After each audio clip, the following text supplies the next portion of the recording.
Rodney Harrison should be in the Hall of Fame. He was part of two Super Bowl champion teams with the Patriots. He, of course, an analyst on Football Night in America. And coverage begins a special on-site edition of Football Night in America at 7 Eastern. Rodney, how are you, buddy? What's up, Dan? How are you, man? What do you think happens in this game? As far as, like, just overall? Yeah. Yeah, I mean, all week I've talked about the dynamic between Coach Belichick and Tom Brady. We haven't really even talked about the game. But I think it's going to come down to the Patriots defensively, obviously putting pressure, making Tom uncomfortable inside the pocket, and being very physical at the line of scrimmage with the wide receivers and the tight ends. I think, if you think about Coach Belichick, for 20 years, he's been sitting back and watching Tom Brady eat up zone defenses for 20 years, and I think that'll be one of the craziest defensive plans to go out there and just solely sit back in zone coverage. I think you got to play aggressive. I think you got to get physical, and you got to challenge these guys, take away that short passing game, and force Tom Brady to beat you down the field. Okay, do the Patriots have the personnel to do what you're suggesting? Yeah, they have the personnel to do it. They have a lot of veteran players, guys in the secondary, guys up front. This is a veteran-laden defense, and we saw what they did against a rookie quarterback, Zach Wilson. But this is a totally different guy in Tom Brady. But pressure is the key. You get pressure up front, and I anticipate some five-man pressures, but the pressure is key, and Bill Belichick knows that, Dan. Can Belichick throw something at Tom that Tom would not be prepared for or had not seen before? Absolutely. And Tom's seen everything, but you still have to understand when Tom comes to the line of scrimmage, he doesn't know what the defense is going to do. He doesn't know if Belichick's going to bring two corners, if he's going to bring two inside linebackers. Yeah, he's seen a lot, but at the same time, you still have to process all that information as a quarterback. And the Patriots do a great job of disguising, moving around, showing that, maybe the middle linebacker blitz or maybe the nickel blitzes. So they do a good job of disguising what they do. And you better believe Coach Belichick, he's going to come after Brady. Do you think Bill Belichick cares about all of this drama? Can he treat this as just another game? He always has. I mean, when we won the Super Bowl, when we were 12-0 and 13-0 and 14-0, he is a master at making you focus one day at a time, one game at a time. And, nobody is better suited for this situation than Coach Belichick. And what he would tell those guys on Monday, the first thing he would walk in the meeting room, Dan, and say, the circus is in town. He said, guys, don't answer any questions for anyone else. We're trying to win a football game. All the other Brady stuff, you're going to hear about that all week. But at the end of the day, answer for yourself and take care of your business and do your job. That's what he addressed the team. So now the team is already programmed during the week to stay solely focused on the game and not all the BS that comes with it. But Tom coming back with all the emotion of those fans, and he's beloved there. They don't begrudge him that he left New England. How do you think Tom processes something like this? Because it's personal for him, as opposed to Coach might be able to separate this and just say, I got a football game. No, Tom's a pro, and all week he's given nothing but props. And, he was talking about how much he respects Coach Belichick, how much Belichick was a mentor for him. So I don't think it's going to be like super hard for him to separate. I think he's done a good job all week. As he gets to the game and gets closer to the game, you'll have that normal anxiety and the anxiousness that you have before you play a game. But at the end of the day, Tom is a goon. Tom is a thug. He wants to rip the Patriots' face off their head. He's one of those guys. He wants to win. If he can win by 3, 4, 5 touchdowns, that's exactly what he's going to do. How would you go against Brady? Let's say you're playing in that Patriots secondary, what would you be trying to do? Or if you were if Coach Belichick reached out and said, Rodney, come on in and talk to the DBs, what would you tell them?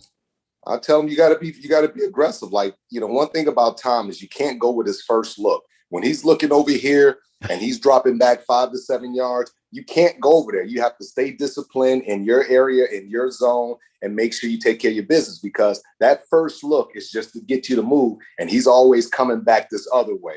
And just, stay patient. He's going to make some great plays. Stay patient, continue to compete and fight. And that's all you can do. How good is that Tampa offense, in your opinion?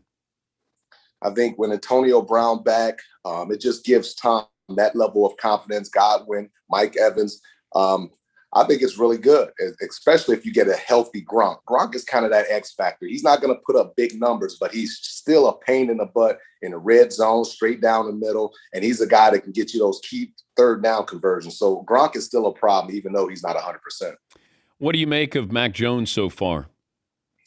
I think this is a young man that he has what you want mentally. I think he has. I think he's going to be a really good young player. He's starting to really process information. And he said it himself. He said he has to do a better job of being patient, going through his reads, but also believe that Josh McDaniels has to do a better job of, allowing him to throw the ball down the field, taking shots down the field. One thing about Tampa Bay's defense, they struggle in the back end, the deep part of the field, Antoine Winfield and those guys. So if I'm Coach Josh McDaniels, take some shots down the field, because now what people are doing is defenses are starting to blitz Mac Jones, and they're starting to come after him 4 or 5 man pressures, just like the Saints did. And if he can't prove that he can handle that blitz, they're going to show it week in and week out. Now he has to deal with Todd Bowles and all the exotic stuff that he shows. So if he can handle the blitz, that's going to be the key for the Patriots, because Todd's going to show him 10, 15 different looks. He's Rodney Harrison, NBC Football Night in America analyst, and won 2 Super Bowls with the Patriots. You were there when Randy Moss was there, right? Yes, sir. Is there a better wide receiver than Randy Moss in the history of the game? One guy that I've gone against consistently, and I played with Randy, and Randy was incredible, but one guy is just Jerry Rice. And it wasn't as exciting as Randy Moss, but it was very consistent, and he was a threat, and he caught everything, and his routes were immaculate, and he worked his butt off every single route. So if there's a guy that I was afraid of when we played against the Raiders and Randy Moss, we kept 3 guys on Randy Moss, basically. We were not giving up the big play, but Jerry Rice is one of those guys. He's a grinder. He'll come across the middle, slants. He'll take a slant, and even though he was a 4.5, 4.6, he'll make a move, beat the safety, and sprint to the end zone. Jerry Rice was a royal pain in the butt. I saw him last week when I was in San Francisco. He still looks great, but I would have to say Jerry Rice. And you faced him. He was 34 years of age when he was with the Raiders. Well, I faced him also when he was with the 49ers, because when I played with the Chargers, we used to always have that inter-squad scrimmage. So I got a chance to see him, Terrell Owens. I got a chance to see Steve Young up close and personal, like when they were in their primes, and it was awesome to see. Terrell Owens is right there. Why does T.O. not get the credit maybe that he deserves, or feels like, I guess personality, demeanor, but as far as when he got on the football field, can you argue with what he did, how he produced? You can't, and it was an absolute shame. And T.I., we've had some words, and we don't get along. We don't go out and have cocktails or anything like that. But I've always said that this guy should have been a first ballot Hall of Famer, no question about it. He was an absolute stud. Just the threat of Terrell Owens caused what the pressure that he puts on a defense and the things that he could do. Yeah, it was personality. A lot of people or voters didn't appreciate the way he acted and the way he carried himself. But at the end of the day, you have to go by what this man accomplished on the field, and what he accomplished on the field, you can't deny. He was one of the greatest wide receivers ever. I don't care what stats say. This dude was an absolute monster on the football field. And I just love the way he played really motivated, played tough, and with a sense of urgency. How concerned would you be if you're a Steeler fan, what you've witnessed so far with Ben Roethlisberger? Oh, I would be highly concerned, because at the end of the day, it starts with the offensive line. The offensive line isn't great. They can't run the football. They have the perfect running back for their system. You got Najee Harris, a guy that's big, fast, elusive, can catch the ball out of the backfield, yet you can't run the ball because you don't have an offensive line. Then you have Ben. He looks like he's 90 years old. He looks like he's you playing quarterback. Dan, you can't have Dan Patrick playing quarterback for the Pittsburgh Steelers. So I am definitely concerned about the Pittsburgh Steelers, definitely. Are you all in on Matthew Stafford and the Rams? You talking about like going to the Super Bowl and all that stuff? Yeah. No, I'm not all in. It's a month in the season, but I'm excited about the Rams. I'm excited for Matthew Stafford to have to stay in a program where you've lost the majority of your career and now going somewhere where it's a lot more positive and you got athletes, you got a good defense, you got other guys that you can depend on, and you have hope. Ain't nothing like that, man. I'm telling you, Matthew Stafford feels like he's a rookie again. He loves football. He might play another 10 years. Let's say you're in your prime, maybe the back end of your prime. You're like Richard Sherman. Bill Belichick reaches out. Tom Brady reaches out. Who are you signing with? Tom Brady. Absolutely, because you have a chance to win. You got to understand, Richard's made his money. Like, he doesn't have to go and make an extra $4 or $5 million. He's playing because he wants to play. But yeah, if Tom Brady calls me up, how do you say no to Tom Brady, especially when you know what level of defense that they have when they're healthy? And to bring all that knowledge, that experience in there, and to be able to talk to the young players and show them different things.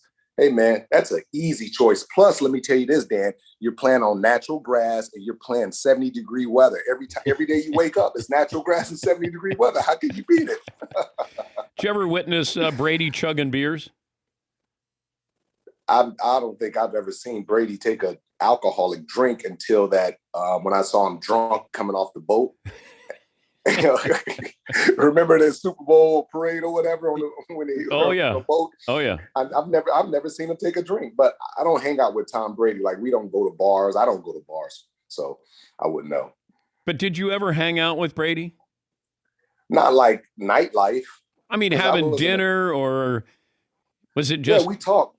We've talked and we've had dinner at and lunch at the stadium and breakfast, and we would talk about family and our goals and stuff like that. I mean, he's a very interesting guy. And let me just say this, Dan, about Brady. I'm so happy for him because people didn't get a chance to see his personality. Now that social media, he's gone to a new spot, all the commercials. Now we get a chance to really see who Tom Brady is, and that sarcasm, that humor, the good looks, just all the different things that come with Tom. And yes, he is a weasel. He is a weasel. You better believe that. But at the end of the day, I'm just happy that he's at a really good place.